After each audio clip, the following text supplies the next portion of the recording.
வணக்கம். சுகுணாராணி வாக்கம் தொகுதியில் ரோஷினி அப்படின்னு சொல்லிட்டு திருநங்கை அவர்களை களத்தில் இறக்கியிருக்கிறாரு. அதை நினச்சி நாங்கள் ரொம்ப சந்தோஷப்பட்டோம். இந்த தாவிக்க தற்கூரிகள் சில தருதலைகள் என்ன பண்ணுது அப்படின்னு சொன்னால் ரொம்ப அசிங்கமாக கொச்சையாக ஆபாசமாக பேசிக்கிட்டு இருக்கிறாங்க. அந்த ஆபாசமா பேசக்கூடிய தற்கூரி நாய்களுக்கு நான் என்ன சொல்றேன் அப்படின்னா, விஜய் பாட்டுக்கெல்லாம் டான்ஸ் ஆடலையா? சினிமால கட்டி போடுறா அப்படின்னு சொல்லிட்டு அந்த பாட்டுக்கு ஆடலையா? அதே மாதிரி டாடி மம்மி வீட்டில் இல்ல, தடபோட யாரும் இல்ல அப்படின்னு சொல்லிட்டு ஆடலையா? நடிகைகளுடைய பின்பக்கத்தை தொடுதலுக்குரிய விஷயங்கள் எல்லாம் அவர் நடிக்கலையா? அதே மாதிரி சிகரெட்டை பிடிக்கிறதும் என்ன மாதிரியான கொள்கை நிலைப்பாட்டில் இருந்தாரோ, போதைப் பொருள்களுக்கு இளைஞர்களை அடிமையாக்கினாரோ அதே நிலைப்பாட்டில் தான் இன்னைக்கு இறங்கி இந்த அரசியலில் உட்கார்ந்துருக்கிறாரு. இப்படியாப்பட்ட ஒரு விஜய் அவர்களை தூக்கி நீங்க தலைமையில வச்சுக்கிட்டு இருக்கிற இந்த தற்கூரிகள் இவங்க எப்படி ஒழுங்குபடுத்துறாங்க? கட்சியில் இருக்கக்கூடிய பொறுப்பாளர்கள் என்ன ஒழுங்குபடுத்தி இருக்கிறாங்க? மேடை ஏறும் போது இந்த மாதிரியான விஷயங்கள்லாம் பண்ணாதீங்க அப்படின்னு சொல்லிட்டு அந்த பிள்ளைங்களை சொல்றாரா? இன்னைக்கு புசி ஆனந்த் பேசுறாரு. இந்த 2 வருடத்துல நம்ம கட்சியை சார்ந்த உறவினர்கள் எல்லாருமே சகோதரர்கள் எல்லாருமே ரொம்ப ஒழுக்கமா இருக்கிறாங்களாம். புசி ஆனந்த் கிட்ட நான் கேட்கிறேன், அவங்க போடுற பதிவுகளை நாங்க எடுத்து உங்களுக்கு அனுப்பட்டுமா? புசி ஆனந்த் அவர்களே, நீங்க பாக்குறீங்களா உங்களுடைய ஒழுக்கம் லட்சணம் என்னென்ன மாதிரி இருக்குதுன்னு சொல்லிட்டு அண்ணன் சீமான் அவர்களை பத்தி எவ்வளவு ஒரு கொச்சையா பேசுறதும், அண்ணன் சாட்டை துரைமுருகன் அவர்களை பத்தி எவ்வளவு ஒரு தனிப்பட்ட விமர்சனம், அதுதான் ஏற்றுக்கொள்ள முடியாதது. இப்ப நான் பேசிட்டு நான் எழுந்துட்டேன் அப்படின்னு சொன்னா அந்த வலைவலிக்கு கீழே எவ்வளவு ஆபாசமா பேச முடியுமோ அவ்வளவு ஆபாசமா பேசுறாங்க. இந்த தாவேக்கால இருக்கக்கூடிய நபர்கள் மட்டும்தான், மற்ற கட்சியை சார்ந்தவர்கள் பேசல. திமுக ஒருத்தர் பேசுவாரு, அவர் இந்த கிருஷ்ணமூர்த்தி அப்படின்றவர் மேடை ஏறி பேசினாரு. உங்க தாவேக்கால பயணிக்கக்கூடிய ஒரு மகளிரை பத்தி பேசியிருந்தாரு. என்ன பேசினாருன்னா, அந்த மாதிரி என்னுடைய கணவரை விட விஜய் தான் எனக்கு முக்கியம் அப்படின்னு அந்த பெண் சொல்லிட்டாங்க அப்படின்றதுக்காக ரொம்ப கொச்சையா அசிங்கமா விஜயோடைய அறைக்கு பனையூருக்கு போக சொல்லுங்க அப்படின்னு சொல்லி பேசியிருந்தாரு. அது மிகவும் கண்டனத்துக்குரியது. அது நாம் தமிழர் கட்சி என்னைக்குமே ஆதரிக்காது. ஏன்னா அவங்களும் மகளிர் தான். அதனால ஏன்னா மகளிர் ஒரு அரசியலுக்கு வர்றதே மிகப்பெரிய விஷயம். அப்படி அவர் பேசுனதுனால மிகவும் கண்டனத்தை பதிவு பண்ணிக்கிறேன். ஆனா நீங்க எவ்வளவு யோக்கியமா ஒரு கட்சியை வழி நடத்துறீங்க? உங்க கட்சியில பயணிக்கக்கூடிய நபர்கள் எவ்வளவு யோக்கியமா இருக்கிறாங்க? ஒரு மகளிரை பத்தி பேசக்கூடாது அப்படின்னு சொல்லிட்டு ஒரு அடிப்படை அறிவே இல்லாம அந்த சகோதரியை பத்தி எங்களுடைய வேட்பாளரை பத்தி கொச்சையா பதிவிடுறாங்களே, அதை நீங்க கண்டிச்சிருக்கிறீங்களா? லயோலா மணி பேசுறாரு, நான் கிருஷ்ணமூர்த்தி நான் அவரை திமுக கட்சிக்கார இப்படிலாம் பேசுறாரு, என்னுடைய மகளிரை பத்தி பேசுறார். உங்க கட்சியில பயணிக்கக்கூடியவங்க மட்டும்தான் மகளிரா? மற்ற கட்சியில பயணிக்கக்கூடியவங்க எல்லாம் எப்படி? அப்ப நீங்க எப்படி நீங்க பெண் உரிமை பத்தி பேசுறீங்க? ஈவேரா அவர்களை நாங்க பேசுனா நீங்க அதுக்கும் வந்துடுறீங்க. இந்த பிள்ளைகளுக்கு நீங்க என்ன பாடத்தை கத்துக் கொடுக்குறீங்க? விஜயோடைய அரசியலே இந்த தமிழ்நாட்டுக்கு ரொம்ப சாபக்கேடு அப்படின்னு நாங்க நினைக்கிறோம்.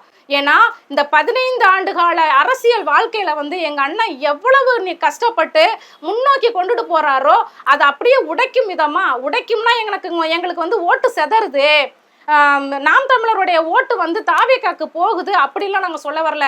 எங்களுடைய கொள்கையை ஏற்றுக்கிட்டு வந்த, எங்களுடைய தேசிய தலைவரை ஏற்றுக்கிட்டு வந்த எந்த இளைஞர்களும் எந்த பெண்களும் மகளிரும் யாருமே வெளியே கட்சியில் ஒரு ஓட்டு கூட செதறாது. அது நான் உங்களுக்கு உறுதியாக சொல்கிறேன். அந்த மாதிரியான நிலைப்பாட்டில் தான் நாம் தமிழர் கட்சி எப்பயுமே இருக்குது. ஆனால் இவங்க எதுக்காக நாங்கள் ரொம்ப வருத்தப்படுறோம் அப்படின்னு சொன்னால், இந்த இளைய தலைமுறையை எப்படி கட்டமைச்சிருக்காங்க அப்படின்னு பார்த்தீங்கன்னா, அந்த விசில் சின்னம் கொடுத்தாங்க.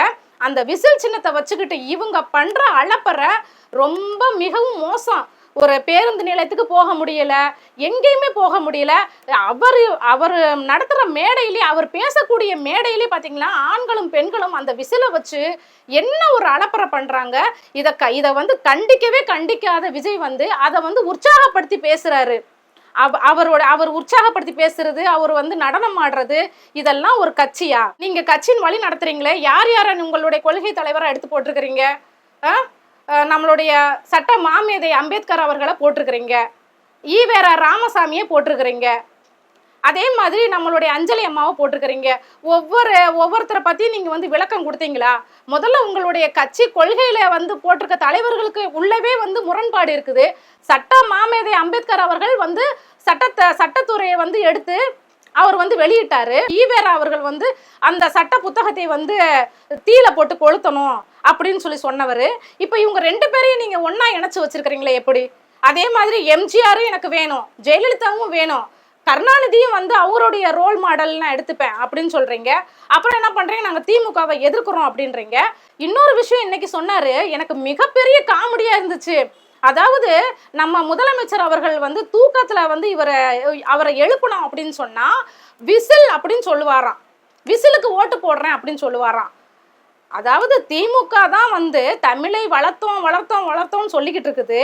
அவர் எப்படி வந்து விசில்னு சொல்லுவாரு? மடக்கு ஊதி அப்படின்னு தானே சொல்லுவாரு. விஜய் அவர்களே அப்படித்தானே சொல்லுவாரு. நீங்க ஏன் இந்த மாதிரி பதிவிடுறீங்க? முதல்ல அவர் வந்து உங்களுடைய கட்சிக்கு வந்து ஓட்டு போட சொல்லுவாருன்னா அப்ப நீங்க யாருடைய கை கோர்த்துக்கிட்டு இந்த தேர்தல் களத்துக்கு நீங்க வந்து இறங்கி இருக்கிறீங்க?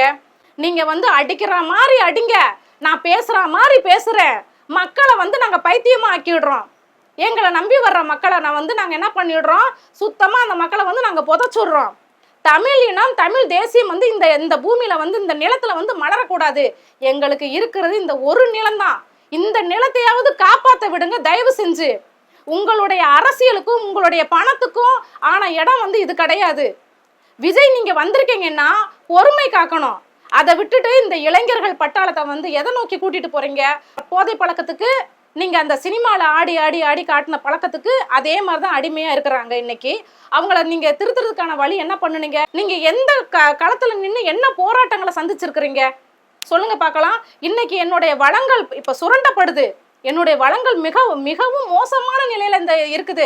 கன்னியாகுமரி மாவட்டத்துல எடுத்துக்கிட்டீங்கன்னா கிட்டத்தட்ட ஒரே இடத்துல 20 குவாரிகள். என் பின்னாடி 10 லட்சம் ரசிகர்கள் நிக்கிறாங்க, 10 லட்சம் தொண்டர்கள் இருக்கிறாங்கன்னு சொல்றீங்களே விஜய் அவர்களே, நீங்க இறங்கி போங்க. இறங்கி போய் அங்க இருக்கக்கூடிய அந்த மாஃபியா கும்பல் கிட்ட இருந்து இந்த தமிழருடைய நிலத்தையும் மலைகளையும் வளங்களையும் காப்பாத்துங்க பார்க்கலாம். காப்பாத்தி உங்களை நிரூபிச்சு நீங்க காட்டுங்க, நான் காப்பாத்திட்டேன் அப்படின்னு. நாங்களே உங்களுக்கு ஓட்டு போடுறோம். எங்களுடைய நிலத்தையும் எங்களுடைய வளத்தையும் நீங்க காப்பாத்திட்டு அந்த மாதிரியான பிள்ளைகளை வந்து நீங்க அணிவகுத்து கொண்டுட்டு போய் அந்த மாஃபியா கும்பல் தெரிச்சு ஓடிட மாட்டாங்களா? இது வரைக்கும் நாம் தமிழர் பிள்ளைகள் அங்க போய் போராட்டம் நடத்துற பிள்ளைகளுமே அடக்குமுறை ஒடுக்குமுறைன்ற பேர்ல இந்த ஆளும் அரசாங்கம் அவங்கள தூக்கி உள்ள கைது பண்றாங்க. அப்ப நீங்க உங்களுடைய நிலைப்பாடு என்ன? ஏன் இது வரைக்குமே எந்த ஒரு அரசியல் கட்சி, ஆளும் கட்சியா இருக்கட்டும் எதிர்கட்சியா இருக்கட்டும், யாருமே வந்து ஒரு குரல் கொடுக்கலையே? ஊடகத்தை சார்ந்த ஒருத்தர் கூட வந்து அதுக்கு கண்டனம் தெரிவிக்கல. அப்ப எப்படியாப்பட்ட அரசியல் இங்க நடந்துகிட்டு இருக்குது? நம்ம எதை பேசினாலுமே நாம் தமிழர் மட்டும்தான் வந்து இந்த தமிழுக்கு மண்ணுக்கான அரசியல் எடுத்து பேசணும். எங்க அண்ணன் செந்தமிழ் சீமான் மட்டும்தான் பேசணும். அப்ப நீங்க எல்லாம் எனக்கு புடுங்கிறதுக்கு இருக்கீங்க. எதுக்கு நீங்க கட்சி ஆரம்பிச்சீங்க? இந்த தமிழர் மண்ணுல வந்து என்ன நடந்தாலும் நீங்க கேள்வி கேட்க மாட்டீங்க. ஒரு ஊடகத்துக்கு முன்னாடி உட்காந்து என்ன பதிவோ அந்த பதிவு சொல்ல மாட்டேங்க. இன்னைக்கு நடக்கக்கூடிய சூழ்நிலை சொல்ல மாட்டேங்க. ஒரு A4 சீட்டை மட்டும் வச்சு அதுல வந்து என்னென்ன இருக்குதோ அதை மனப்பாடம் பண்ணிட்டு வந்து நீங்க ஒப்பிப்பீங்க. இதுதான் உங்களுடைய அரசியலா? சாதாரணமா நான் கேட்கிறேன். நான் உங்களுடைய அரசியலுடைய நிலைப்பாடு தான் என்ன? நீங்க என்ன கட்சி நடத்தி கொண்டுட்டு போறீங்க? மண் வளம் போகுது, மலை வளம் போகுது, குப்பையெல்லாம் கொண்டாந்து கொட்டுறான் அவன். அப்ப உங்களுக்கு வந்து என்னன்னா தமிழர் நிலம் சார்ந்த விஷயங்கள் எதுவுமே கிடையாது. எல்லாருமே எனக்கு வேணும், எல்லாருமே எனக்கு ஓட்டு போடணும். எங்களுக்கு வந்து இது ஒரே ஒரு நிலம் மட்டும்தான் இருக்குது விஜய் அவர்களே. நீங்க வந்து இதை விட்டுட்டு நாளைக்கு வந்து படத்துக்கு போயிடுவீங்க, நடிக்கிறதுக்கு போயிடுவீங்க. வருடத்துக்கு 500 கோடி 500 கோடிக்கு நீங்க இன்கம் டாக்ஸ் கட்டுனீங்களா? சொல்லுங்க பார்க்கலாம். நான் சொல்லல, உங்க கூட இருக்கிற பொருளாளர்கள், உங்க கூட இருக்கிற உறுப்பினர்கள் சொல்றாங்க. உச்சபட்சத்துல இருந்து எங்க தளபதி வந்துட்டாரு அப்படின்னு சொல்றாங்க. அந்த உச்சபட்சத்தை விட்டுட்டு வந்தீங்கல்ல, 500 கோடிக்கு நீங்க வருமான வரித்துறை நீங்க எவ்வளவு கட்டி இருக்கிறீங்க? உங்களுக்கு மாநாட்டுக்கு எப்படி பணம் வந்துச்சு? வெளிநாடுகள்ல இருந்து பணம் இறங்கி வந்துச்சாமே, எப்படி வந்துச்சு? அது தினகரன்ல வந்து ஒரு செய்தி தாளில் வந்து போட்டிருந்தாங்க. அதோடைய உண்மைத்தன்மை நம்மளுக்கு தெரியல, அதனால அதை பத்தி நம்ம தவிர்த்துடலாம். ஆனா உச்சபட்சத்துல இருந்தேன்னா உச்சபட்சத்துல இருக்கும் போது நீங்க என்ன புடுங்குனீங்க? உங்க கூட பயணிச்ச நடிகர்களுக்கு, துணை நடிகர்களுக்கு நீங்க என்ன பண்ணுனீங்க? அவங்க கீழே இருக்கிற டெக்னீஷியனுக்கு என்ன பண்ணுனீங்க? இத்தனை அடிமட்ட தொண்டனுங்க இருக்கிறாங்க. அந்த உறுப்பினர்களுக்கு நீங்க என்ன பண்ணுனீங்க? என்ன கிழிச்சிங்க? ஏதாவது ஒன்று ப்ரூவ் பண்ண முடியுமா? இப்போ இந்த 2 வருஷம் நம்ம உள்ள தேர்தலுக்குள்ள வர்றோம் அப்படின்னு சொல்லிட்டு இந்த மாணவர்களுக்கு நோட்டு புத்தகத்தை நீங்க கொடுத்தீங்க. அதுவும் நீங்க கொடுத்துருக்க மாட்டீங்க. இந்த ரசிகர் மன்றம் நடத்தினாங்க இல்லைங்களா தம்பிங்க, அவங்க கொடுத்துருப்பாங்க. அதனால இந்த அரசியல் சித்து விளையாட்டெல்லாம் நீங்க நிறுத்திக்கோங்க. தேர்தல் களமா நீங்க அணுகணும். மக்கள் பிரச்சனையை சந்திக்கணும். எந்த மக்கள் கிட்ட போய் நீங்க கை கொடுத்தீங்க? எந்த மக்கள் பிரச்சனையை நீங்க கேட்டீங்க? எந்த மக்கள் பிரச்சனையுடைய வாழ்வாதாரத்துல நீங்க முன்னிருந்து பார்த்தீங்க? எங்க அண்ணன் பாப்பாரு. யாருக்கு பிரச்சனையா இருந்தாலும் எங்க அண்ணன் நிப்பாரு. அனகாபுத்தூர்ல 2000 பேர் வீடுகள் இடிக்கப்பட்டது. 2000 வீடுகள் இடிக்கப்பட்டு அப்புறப்படுத்தப்பட்டு அந்த மக்கள் நடுத்தெருவில் நின்னாங்க. எங்க அண்ணன் போய் நின்றாரு. மீனவர்களுடைய பிரச்சனை அப்படின்னு சொன்னா எங்க அண்ணன் போய் நின்றாரு. தொழிலாளர்கள் பிரச்சனைனா எங்க அண்ணன் போய் நின்றாரு. ஆசிரியர்கள் பிரச்சனைக்கு எங்க அண்ணன் போய் நிக்கிறாரு. மருத்துவர்கள் பிரச்சனைக்கு எங்க அண்ணன் போய் நிக்கிறாரு. செவிலியர்களுடைய பிரச்சனைக்கு எங்க அண்ணன் போய் நிக்கிறாரு. இன்னும் எவ்வளவு வேணாலும் சொல்லலாம். மழை வெள்ளம் எல்லாத்துலயுமே எங்க அண்ணன் போய் நின்றுக்கிறாரு. நீங்க அரசியல எங்க போயிருக்கிறீங்க? ஒண்ணு கரூருக்கு போனீங்க, 41 பேரை சாவடிச்சீங்க. அதுக்கு முன்னாடி ஒரு கூட்டம் போட்டீங்க. இங்க இருந்து சென்னை சேர்ந்த ஒரு பையன் பைக்ல போய் விபத்துல உள்ளாக்கி அவன் இறந்துட்டான். அவன் இறந்த செய்தி கேட்டு மேடை ஏறுறீங்க. ஆனா அவனுக்கு ஒரு இரங்கல் செய்தி கூட நீங்க சொல்லல. கரூருக்கு வர்றதுக்கு முன்னாடி மின்சாரம் தாக்கி ஒரு தம்பி இறந்தாரு. அவருக்கும் ஒரு இரங்கல் செய்தி சொல்லல. எத்தனையோ பிள்ளைகள், நம்மளுக்கு தெரிஞ்சது மட்டும் தான் 41 மரணங்கள். தெரியாம எத்தனையோ பிள்ளைகள் இறந்துருக்கிறாங்க. அம்மா சொற்பொழிவாளரை இறக்கி விட்டுருந்தாங்க. இவங்க எனக்கு ரொம்ப பிடிக்கும். அவங்க மேல நான் தவறு சொல்லல. அவங்கள எனக்கு ரொம்ப பிடிக்கும். சுமதி அம்மா சொற்பொழிவாளர். அவங்க இன்னைக்கு பேசுனாங்க. பேசும்போது என்ன சொல்றாங்க? விஜய்னா வெற்றி. விஜய்க்கு இன்னொரு முகம் இருக்குது, அவங்களுக்கு தெரியலன்னு நினைக்கிறேன் நான். அதே மாதிரி பாத்தீங்கன்னா நம்மளுடைய கப்பலுடைய தமிழர் வ.உ. சிதம்பரம் பிள்ளை அவர்களை பத்தி பேசுனாங்க. அதே மாதிரி நம்மளுடைய மன்னர்கள் ராஜராஜ சோழனை பத்தி பேசுனாங்க. நிறைய விஷயங்களை பேசுனாங்க. ஆனா பேசின மேடை தான் சரியில்லை. தமிழ் தேசியம்னா என்னன்னே தெரியாத அந்த பிள்ளைங்கள்ட்ட போய் இவங்க பேசுனது ஒரு விதத்துல நியாயமா இருந்தாலுமே, ஆனா அதற்கான முகம் சொல்லி போட உட்கார்ந்து இருக்கிற ஆதவெல்லாம் நாங்க பார்த்தோம். அதற்கான மேடை தான் சரியில்லைன்னு எங்களுக்கு தோணுச்சு. ஏன்னா இவங்க திராவிடத்தை மட்டும் தான் தூக்கிட்டு நிக்கிறாங்களே தவிர தமிழர்களுக்காக இது வரைக்கும் ஒரு குரல் கொடுத்த மாதிரி எங்களுக்கு எதுவுமே தெரியலையே. விஜய் அவர்கள் எந்த குரல் தமிழர் மக்களுக்காக கொடுத்திருக்கிறாரு? ஆனா ஓட்டுக்கான அரசியல் மட்டும் தான் பாக்குறீங்க நீங்க. விஜய் அவர்களே, உங்களுடைய தொண்டர்களை ஒழுங்குபடுத்துங்க. கட்சியை நீங்க கட்டமைப்பு பண்றீங்களோ இல்லையோ, ஒழுக்கம்தான் முதல்ல. ஒழுங்குபடுத்துங்க. நாம் தமிழருடைய வேட்பாளரை பற்றியும் நாம் தமிழர்கள் பயணிக்கக்கூடிய பெண்களை பற்றியும் அவதூறா பதிவிடுறாங்க. அதனால நான் இதை உங்ககிட்ட கேட்டுக்கிறேன். நீங்க கட்சி நடத்துறீங்களோ இல்லை வேற என்ன நடத்துறீங்களோ, இந்த எலெக்ஷனுக்காக இறக்கி விட்ட ஒரு தலைவர் தான் நீங்க. அதனால அடுத்து 2026 தேர்தலுக்கு அப்புறம் உங்களுடைய படத்தை நாங்கள் எதிர்பார்க்குறோம். டிபேட்ல தாவேக சார்பில் வீர விக்னேஸ்வரன் கலந்துக்கிட்டாரு. நம்ம நாம் தமிழர் சார்பாக தம்பி அபுபக்கர் கலந்துக்கிட்டாங்க. ஒரு டிபேட் நடந்தது. அதில் தாவேக சார்பாக கலந்துக்கிட்ட அந்த தம்பி அவர் என்ன சொல்கிறாரு அப்படின்னா, நாம் தமிழர் கட்சி 2026 கட்சியே இருக்காது, ரொம்ப காமெடியாக ஆகிடும் அப்படின்ற மாதிரியான ஒரு பதிவு போட்டிருந்தாரு. இல்லை, நான் அவர்கிட்ட கேட்குறேன், விஜய் அவர்கள் என்ன கட்சியோடைய கொள்கையை கொண்டுட்டு போய்கிட்டு இருக்காரு அப்படின்னு சொல்லிட்டு நாங்கள் நேரலையில் பார்த்துக்கிட்டு தானே இருக்கிறோம். இன்னைக்கு நடந்த கூத்தை கூட பார்த்தோமே, மேடை ஏறி நடனம் ஆடுறாரு விஜய் அவர்கள். அதெல்லாம் காமெடியாக தெரியலையே எங்களுக்கு. பார்வையில் நாங்கள் பார்க்கும்போது எங்களுக்கு காமெடியாக தெரியுது. அவர் கிட்டத்தட்ட பார்த்தீங்கன்னா 2 வருஷம் முடிஞ்சிருக்குது. இந்த கட்சி ஆரம்பித்து 2 வருடங்கள் முடிஞ்சிருச்சு. 2 வருஷமாக என்னத்தை கிழிச்சாருன்னு தெரில விஜய் அவர்கள். அவர் கிழிச்சது பார்த்தீங்கன்னா எதுவுமே இல்லை. இந்த தற்கூரிகள்லாம் பேசிக்கிட்டு இருக்கிறாங்களே, விஜய் அவர்கள் மக்களுக்காக எந்த களத்தில் நின்றாங்க அப்படின்னு சொல்லிட்டு தொடர்ந்து கேள்வி எழுப்பிக்கிட்டு தான் இருக்கிறோம். இந்த அரசியல் எப்படி எதை நோக்கி பயணமாக போய்கிட்டு இருக்குது அப்படின்னு தெரியல. இவங்க பேசுறவங்க இந்த ஊடகத்தில் உட்காந்துட்டு பேசுறவங்க என்ன பண்ணிடுறாங்க, நாம் தமிழர் எந்த மாதிரியான கொள்கை கோட்பாட்டோட இறங்கி நாங்கள் களத்தில் நிற்கிறோம் அப்படின்ற ஒரு புரிதல் இல்லாமல் தொடர்ந்து நாம் தமிழரை பேசுறது. அதே மாதிரி பார்த்தீங்கன்னா அவங்க வலையொலிகளை பதிவிடுறது பார்த்தீங்கன்னா ரொம்ப ஆபாசமாக பதிவிடுறது. யாராவது வந்து விஜயை பத்தி பேசுனாங்களோ இல்ல அந்த கட்சி சம்பந்தப்பட்ட விஷயங்கள் இப்படிலாம் நடக்குது, இது வந்து மக்களுக்கு வந்து ரொம்ப ஆபத்தானதா இருக்குது அப்படின்னு சொல்லிட்டு நம்ம ஏதாவது எடுத்து பேசணும் அப்படின்னு சொன்னா நமக்கு கீழே வர்ற கமெண்ட் எல்லாம் பாத்தீங்கன்னா ரொம்ப ஆபாசமா இருக்கும். அதே மாதிரி ஒருமையில பேசுறது, அவங்களுடைய குடும்பத்தை பத்தி பேசுறது, அந்த மாதிரியான பதிவுகள்லாம் வந்து நிறைய வலைதளங்கள்ல வந்துகிட்டு இருக்குது. இதெல்லாம் வந்து இந்த வீர விக்னேஸ்வரனுக்கு தெரியுமான்னு தெரியல. விஜய் வந்து பாத்தீங்கன்னா திராவிடமும் தமிழ் தேசியமும் ஒண்ணு அப்படி என்னுடைய கண்ணு அப்படின்னு சொல்லிட்டு கொண்டுட்டு வந்தாரு. அதை பத்தியும் நாங்க கேட்டோம். திராவிடம்னா என்ன, தமிழ் தேசியம்னா என்ன, அதுக்கான விளக்கம் கொடுக்கணும். விஜய் அவர்கள் வந்து ஊடக வெளிச்சம்னா என்னன்னே தெரியாத ஒரு தலைவர். இவர் தலைவரா இவரை ஒரு பிம்பமா வச்சுட்டு கூட இருக்கிறவங்க எல்லாம் வழி நடத்தி கொண்டுட்டு போய்கிட்டு இருக்கிறாங்க.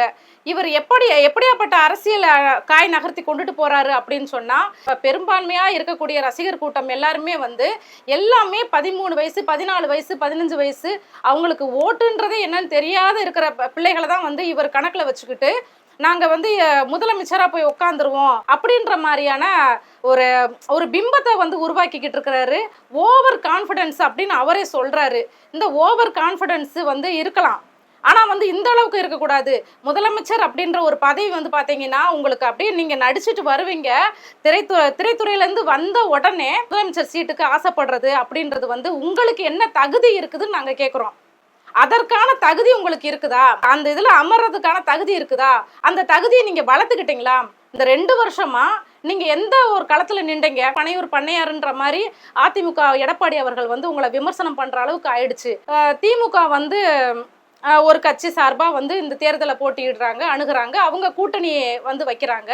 அதே மாதிரி பார்த்தீங்கன்னா அதிமுகவும் அவங்க ஒரு கூட்டணியா பாஜகவோட இணைஞ்சு மற்ற கட்சிகளும் இணைஞ்சு கூட்டணி வைக்கிறாங்க அப்படின்னு சொல்றாரு.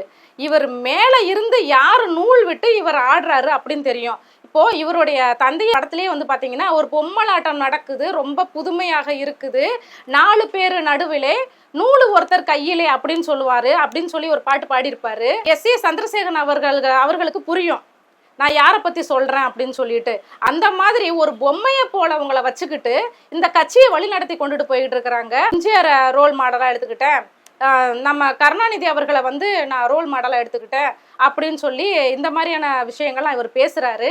இவர் என்ன பேசுறாரு, மக்கள்கிட்ட என்ன கருத்தை வைக்கிறாரு, இளைய தலைமுறைக்கு என்ன ஒரு என்னத்தை கொண்டுட்டு போறாரு அப்படின்ற விஷயங்கள்லாம் தெரியல. அதே மாதிரி பாத்தீங்கன்னா ஆதவ் கிட்ட வந்து தமிழ் தேசியமும் திராவிடமும் கண்ணுன்னு சொல்றீங்களே, எங்களுக்கு வந்து தேசிய தலைவர் அப்படின்னு சொன்னாலே எங்களுக்கு தமிழர்களுக்கு எங்களுடைய தேசிய தலைவர் மட்டும் அவர் மேதகு மட்டும்தான் அப்படின்னு அந்த தம்பி சொல்றாரு.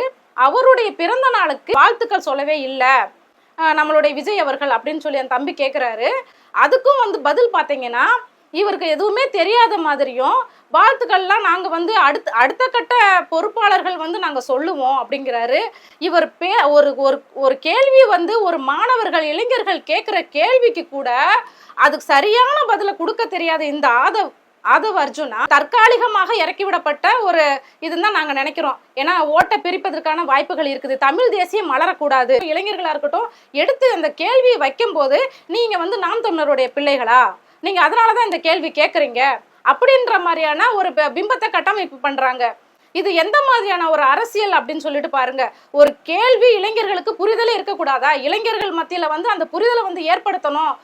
அவர் அந்த கேள்வி வந்து அவர் கேட்கும் போது நான் கேட்ட கேள்விக்கு பதில் வந்து நீங்க சொல்ற பதில் கிடையாது அப்படின்னு அவர் சொல்றாரு.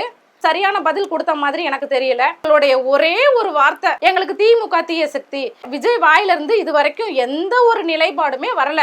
அதை ஒண்ணுதான் புடிச்சுக்கிட்டு இருக்காரு. பாஜக பத்தி பேசினாங்க. இப்ப இந்த ஜனநாயகன் படத்துக்கு அப்புறம் பாஜகன்ற வார்த்தை கூட அவருக்கு வரமாட்டேங்குது. பயத்துலதான் இருக்கிறாரு. தன்னுடைய படம் ரிலீஸ் ஆகல அப்படின்னும் போது கூட ஒரு குரல் கொடுக்காத விஜய் அவர்கள் இவர் வந்து இந்த நாட்டு மக்களுக்கு ஏதாவது அநியாயம் நடக்குது அப்படின்னு சொன்னா இவர் குரல் கொடுக்க போறாரா? அதே மாதிரி பாத்தீங்கன்னா நம்ம தமிழ்நாட்டை பொறுத்த வரைக்கும் இந்த ஆளுங்கட்சி கிட்டத்தட்ட 70 ஆண்டு காலமா ஆட்சி செய்யற கட்சி. நாம் தமிழர் பிள்ளைகள் வந்து பாத்தீங்கன்னா வலியும் வேதனையும் சுமந்துதான் நாங்க இந்த காலத்துல நிக்கிறோம். என்னடா எங்களுடைய தமிழ் வந்து அழிக்கப்படுது, எங்களுடைய வரலாறு கொன்று புதைக்கப்படுது, வரலாறெல்லாம் திருச்சி பேசிட்டாங்க. இந்த தமிழ் மண்ணுல வந்து பாத்தீங்கன்னா ஒரு செய்தி தொடர்பாளர் ஒரு ஊடகவியலாளருக்கே வந்து அதை நேர்பட வந்து கொண்டு போய் மக்கள்கிட்ட சேர்க்கணும் அப்படின்னு சொல்லி ஒரு நேர்மையா இருந்தாங்க அப்படின்னு சொன்னா அவங்களுக்கு தர்க்க பாதுகாப்பு கிடையாது, பெண்களுக்கு பாதுகாப்பு கிடையாது. யாருமே இந்த நிலத்துல வந்து தமிழர்கள் வாழ்றதுக்கு தகுதி இல்லாத மாநிலமா ஆக்கிக்கிட்டு போய்கிட்டு இருக்கிறாங்க இந்த திராவிடர்கள். சூழ்நிலையை பார்த்துதான் எங்களுக்கு எப்படியாவது அண்ணன் சீமான் அவர்கள் நம்மளுடைய தமிழ் தேசத்தை மீட்டு கொண்டுட்டு வரணும், நம்மளுடைய வளங்கள் எல்லாம் வந்து மீட்டு கொண்டுட்டு வரணும். எங்களுடைய விவசாயம் வந்து அழிஞ்சு போகுது. அங்கங்கே பார்த்தீங்கன்னா விவசாய நிலங்கள் எல்லாம் அழிச்சிட்டு ஆந்திராலேருந்து நெல் கொள்முதல் பண்ணுறாங்க, ஆந்திராலேருந்து ஆவின் பால் கொள்முதல் பண்ணுறாங்க. இப்போ ஐயா ராமதாஸ் அவர்கள் வந்து ஒரு அறிக்கை விட்டுருக்கிறாரு, நீங்கள் இங்கே இருக்கக்கூடிய விவசாயிகளை வயிற்றுல வந்து நீங்கள் அடிக்கிறீங்க, எதுக்காக ஆந்திராலேருந்து அதிக முதலீட்டில் வந்து அதிக நஷ்டம் படுற மாதிரி நீங்கள் வந்து ஆவின் பால் கொள்முதல் பண்ணுறீங்க அப்படிலாம் கேட்டு அறிக்கை விட்டுருக்குறாங்க. இப்போ விஜய் வந்து என்ன பேசுகிறாரு, இதுக்கு இந்த தமிழ்நாட்டில் என்ன நடந்தாலும் இவருக்கு வந்து எந்த கவலையுமே கிடையாது. ஆனால் வந்து இந்த ஓட்டு அரசியலை மட்டுமே நான் வந்து ஒவ்வொரு வீட்லேயுமே வந்து விஜய் இருப்பேன், நான் எல்லா தொகுதியிலையுமே விஜய் விஜய், நான் மதுரைனா விஜய், வேலூர்னா விஜய் அப்படின்னு சொல்லிட்டு இந்த மாதிரியான ஒரு அரசியல் நாடக கம்பெனி நடத்திக்கிட்டு இருக்கிறாரு இந்த விஜய். விஜய் பேசுறதுல வந்து ஏதாவது அர்த்தமா இருக்குதா, இல்லை இந்த தமிழக மக்களுக்கு நான் இதை தான் செய்வேன் அப்படின்ற மாதிரியான ஒரு நிலைப்பாடு இருக்குதா? ஏதோ இந்த ரசிகர் கூட்டத்தை வச்சுட்டு எங்களுடைய தமிழ் தேசியம் வந்து மலரக்கூடாது அப்படின்றதுக்காக இவங்க வந்து இறக்கி விடப்பட்ட இந்த 2026க்காகவே, ஏன்னா நாங்கள் 4% ஓட்டு வாங்கும் போது கமலஹாசன் அவர்களை வந்து இறக்கி விட்டாங்க, இப்போ 8% வாங்கிட்டோம், அது வந்து பொறுக்கலை. அதனால இப்போ விஜய் அவர்களை வந்து இறக்கி விட்டு இந்த எலெக்ஷனுக்கு மட்டும்தான் இவர் நிற்பாரு. அதுக்கப்புறம் வந்து அவர் எங்கே போவார்னு தெரியாது, எங்கே போய் கூடுவார் அப்படின்னு தெரியாது. அப்போ ஆக மொத்தத்தில் தமிழர்கள் நலன் சார்ந்து தமிழ் தேசியம் அரசியல் பேசக்கூடியவர்கள் இந்த நிலத்தில் வேரூன்றி வாழக்கூடாது, அவர்கள் அப்படியே அழிச்சு கொன்னுடணும் அப்படின்றது தான் இங்கே ஒவ்வொரு இந்த திராவிட அரசியலே அதுதான். அந்த திராவிட அரசியல் இறக்கி விடப்பட்டவர் தான் இவர் கமல், அதே மாதிரி இவர் விஜயும். நாங்கள் ஆணித்தனமாக நாங்கள் வந்து உறுதியாக சொல்கிறோம்.